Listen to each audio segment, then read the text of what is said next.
Welcome to Courageous Dialogues, podcast where I try and get to the heart of the matter with people in your community. Education for teachers around this.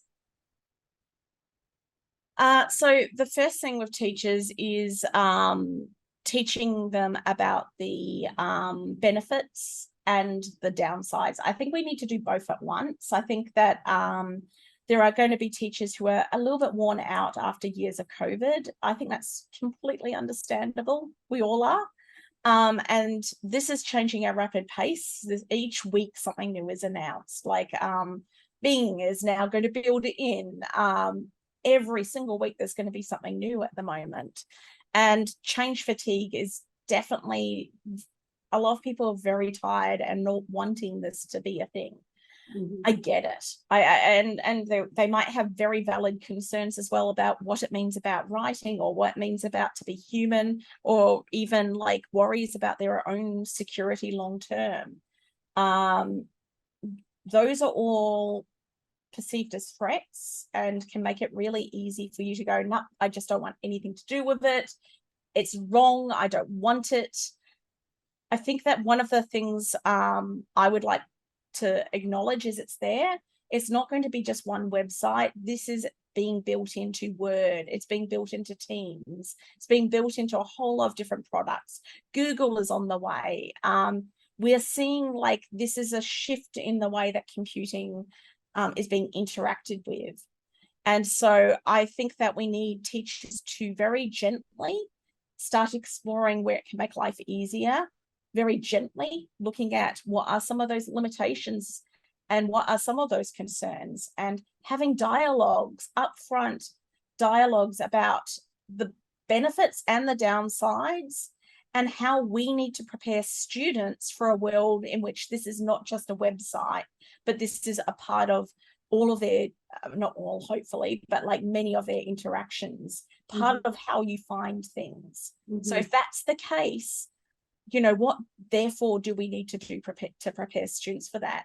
And how can we make sure that they've got the skills, just like I just did when I've been using this, to go as a teacher, some of these I'm like, okay, so a whole week on reflection, doing a reflection task, there's an essay writing and that, there's research and presentation here. Like, I know my kids, is this going to engage them, or is this the average of what teaching should be? What special something can I add? So how can we make sure students have that specialist knowledge that they're going to need to use these tools to take them to the next level? Mm-hmm. I still think we need experts. We still need deep dives. We'll still need to be able to appreciate what good writing is.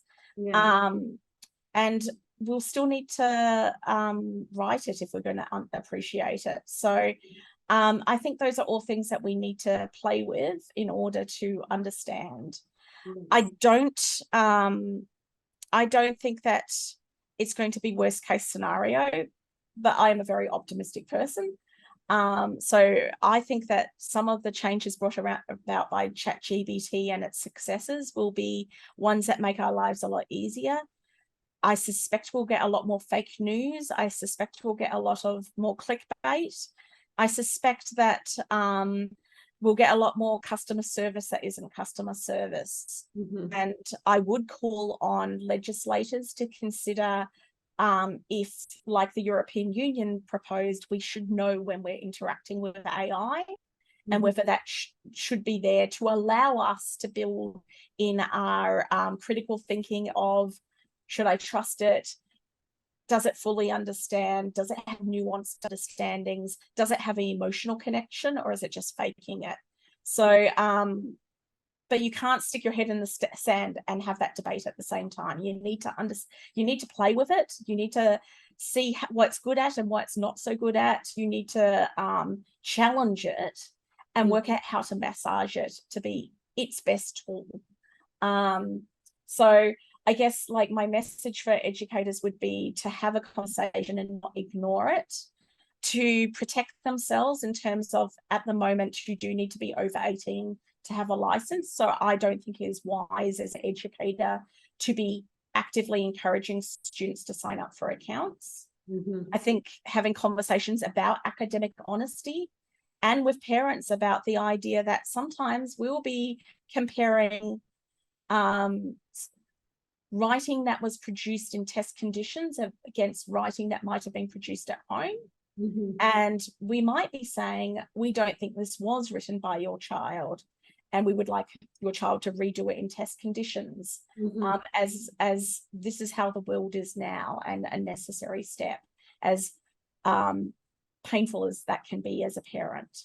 So I think there's, and as a teacher, I think, and I will say there are tools that claim to be able to say if something's written by AI or not. There are varying degrees of accuracy with them, and I would never accuse a child on that alone. I would instead ask them to validate their writing, either with the way we do with PhDs, where we ask you to respond to questions about it, or to respond to a further question in test conditions. Those kind of things. So I don't think this is the end of assessment. I don't think it's the end of the world, but it is certainly the beginning of some deep questions and debate. When was the time that you were courageous? Oh, wow. Or that you've seen someone be really courageous in your eyes? That's a really good question.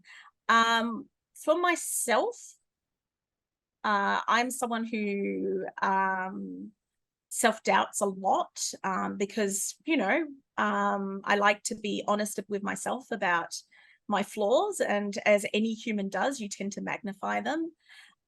So I think even going for the job at Haileybury, for example, for me was a very reflective moment of like, you know, is that something that I could do? Am I ready for it? I think anytime you take a step like that is big. I do it a lot when I try and be creative. I'm very aware that I studied computer science. I don't have formal training in that area. And so when I talk to students, or when I'm doing things that are creative, you do feel like a fraud. And I think anytime we push ourselves beyond those self-doubts is the invisible courageous things that happen on a daily basis. And sometimes all of those little invisible steps amount up to a bigger thing. And I think it's something that I'd like to see more women in particular do, because not that men can't self-doubt, but I think that the way society has raised girls is one of not taking risks, and one of being quiet, and of waiting for others to acknowledge you. And so I think any woman who steps up, I think it's a often, and not for all of us, and everyone has a different pathway, and for some men this is true too, but it's often stepping up despite the baggage of many internalized thoughts about yourself, and thoughts about what your role in the world should be. And the women who, doesn't matter what they step up into, it can be a very small thing, it could be a massive thing, it could even be just, I am going to continue working, or I am going to stay in the home despite what other people might think my role in the world should be. But the women who do that, I think, are immensely courageous. And that's one of the reasons I've worked with girls so much in my career, is I want to encourage girls to back themselves. Yeah. And thank you. You've been a fantastic role model.